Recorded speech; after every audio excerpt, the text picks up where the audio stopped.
President Shri Govind Singh Dotasra जी साहब, हमारे LOP Shri Tikaram जी जोली साहब, मंच पर उपस्थित तमाम विधायकगण, पूर्व विधायकगण, पार्टी के सभी पदाधिकारीगण, पूर्व पदाधिकारीगण, सभी तमाम यहाँ पे कांग्रेस पार्टी के कार्यकर्तागण, साथियों आज इस संविधान बचाओ रैली का जो आयोजन किया है कांग्रेस कमेटी द्वारा जिला व देहात के लिए, जिसके लिए सबसे पहले मैं दोनों कमेटी के अध्यक्षों को बहुत बहुत धन्यवाद देता हूं, बधाई देता हूं। और जो संविधान की बात आज हम कर रहे हैं, उस पवित्र संविधान की जो बाबा साहब भीमराव अंबेडकर ने लिखा और साथ में नारा दिया कि शिक्षित बनो, संघर्षशील बनो, संगठित रहो, उसकी आज हम बात करने यहाँ पे आए हैं। जब हम बात करते हैं उस बाबा साहब के नारे का कि शिक्षित बनो, तो बीजेपी ने सिर्फ और सिर्फ अगर कुछ काम किया है तो संविधान में, पवित्र संविधान में भाई को भाई से लड़ाने का, धर्म को धर्म से लड़ाने का, सिर्फ और सिर्फ नफरत फैलाने का, जहर घोलने का काम बीजेपी ने संविधान के अंदर किया है।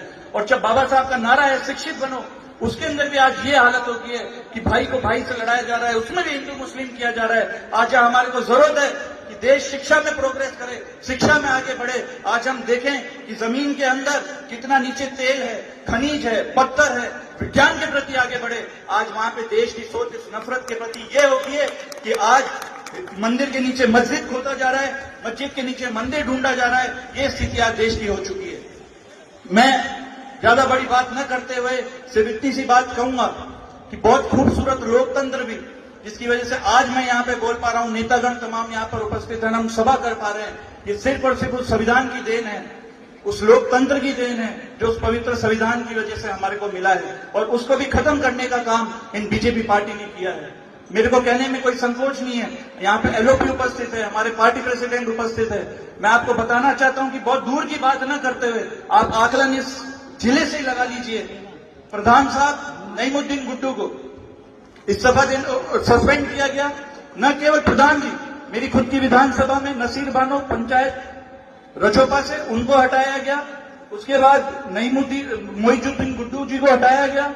ऐसा लगता है कि सिर्फ और सिर्फ नाम के पीछे सरनेम देखकर जनता द्वारा चुने गए एक एक जनप्रतिनिधि को ये लोग हटाने का काम कर रहे हैं। पर मैं आप लोगों को भी विश्वास दिलाना चाहता हूं कि किसी को भी किसी प्रकार से घबराने की जरूरत नहीं है। ये हो सकता है आपको दिमाग से निकालने की कोशिश करें, पर जनता ने इनको चुन के भेजा है, दिलों पे इन्होंने राज किया है, दिल से कभी नहीं निकाल पाएंगे। हो सकता है दिमाग से निकालने की पूरी कोशिश करें।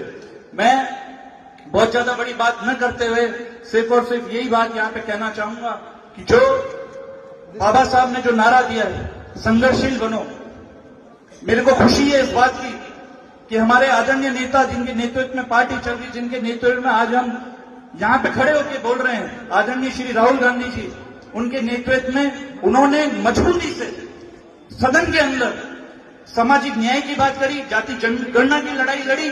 कितने ही आरोप उन पे लगाए गए, मजाक उन पे उड़ाया गया, ईडी के छापे उन पे लगाए गए, उनकी सदस्यता रद्द करने की कोशिश करी, पर वो किसी से घबराए नहीं।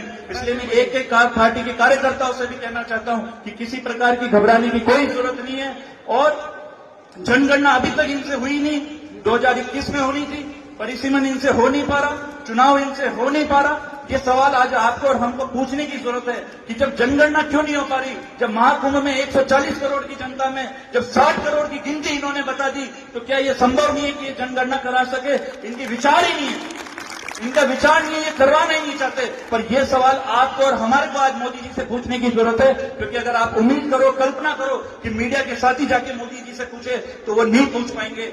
आज दिन तक एक मीडिया कॉन्फ्रेंस मोदी जी ने अगर दी हो तो आप और हमारे को बता दें, यहाँ पे मीडिया के साथ ही हमारे को बता दें कि अगर एक मीडिया कॉन्फ्रेंस अगर उनसे पूछने का सवाल किसी को अधिकार है, तो मुझे लगता है अभी तक तो मैंने अक्षय कुमार को ही देखा है, जिसका दूर दूर तक पत्रकारिता से कोई लेना देना नहीं। और पूछा भी तो ये पूछा कि आप मोदी जी आम गुठली के साथ खाते हो कि बिना गुठली के साथ खाते हो? जैसे आम खाना कोई देश, इसमें प्रधानमंत्री जी मोदी जी कुछ काम कर रहे हैं। तो ये आज आपको और हमारे को सवाल पूछना पड़ेगा। मीडिया से आप किसी प्रकार की ज्यादा कल्पना मत करना, उनके तो मुंह पे पट्टी लगा चुकी है ये बीजेपी सरकार। लोकतंत्र का चौथा स्तंभ है, चौथा स्तंभ है। मैं पूछना चाहता हूं मीडिया से भी कि क्यों आप प्रेस कॉन्फ्रेंस नहीं कर रहे हो? नहीं कर रहे तो इस बात को क्यों नहीं उठाते? आज जनता द्वारा चुने हुए जनप्रतिनिधियों को हटाया जा रहा है। अरे अगर आज हटाने की जरूरत है तो बीजेपी पार्टी उस घटिया विचारधारा के उन नेताओं को हटाए जिन्होंने संविधान की कसम खा के अभी जो पहलगाम जो ऑपरेशन सिंदूर हुआ, उसमें कर्नल सोफिया कुरैशी के ऊपर अनगन बयान दिया, टिप्पणी करी, देश को शर्मसार होना पड़ा, उनको हटाए, उस मंत्री का अभी तक इस्तीफा नहीं दिया गया। ये जनता द्वारा जनप्रतिनिधि को चुने हुए को दबा सकते हैं, सत्ता पक्ष कमजोरों के ऊपर अन्याय कर सकता है, पर उस नेता को नहीं उठाएगा। तिरंगा रैली करते हैं और अपमान में किसी प्रकार की कोई कमी नहीं छोड़ते, तिरंगे से पसीना पूछते हैं, उनसे कोई नहीं पूछेगा। आज महाकुंभ में जब बात होती है, महाकुंभ के ऊपर जब आप सवाल कर लोगे तो पूछेंगे राहुल गांधी क्यों नहीं गए वहां पे महाकुंभ में, पर ये नहीं बताएंगे कि आरएसएस का जो प्रेसिडेंट है मोहन भागवत, वो क्यों नहीं गया वहां पे। तो साथियों, ये सब आज हमारे को सोचने समझने की देर है।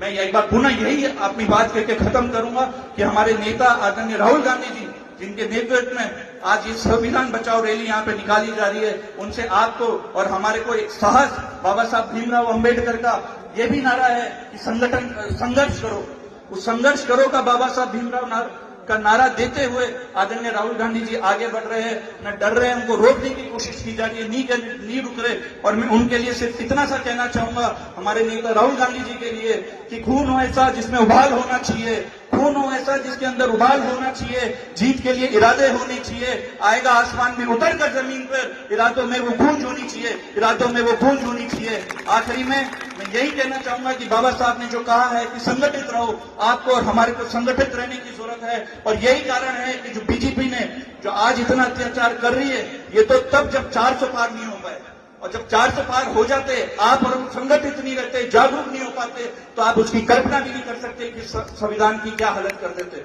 बहुत बहुत धन्यवाद आदरणीय, आप दोनों एलओपी और दोनों पार्टी प्रेसिडेंट यहाँ पे हमारे बीच पधारे, हमारा मनोबल बढ़ाया, इसके लिए बहुत बहुत धन्यवाद देता हूँ। और यही विश्वास दिलाता हूँ कि इस नारे को, इस संविधान बचाओ की इस रैली के संदेश को, आपके एक एक विचार को हम जन जन तक, गांव गांव, थाने थाने तक ले जाके रहेंगे।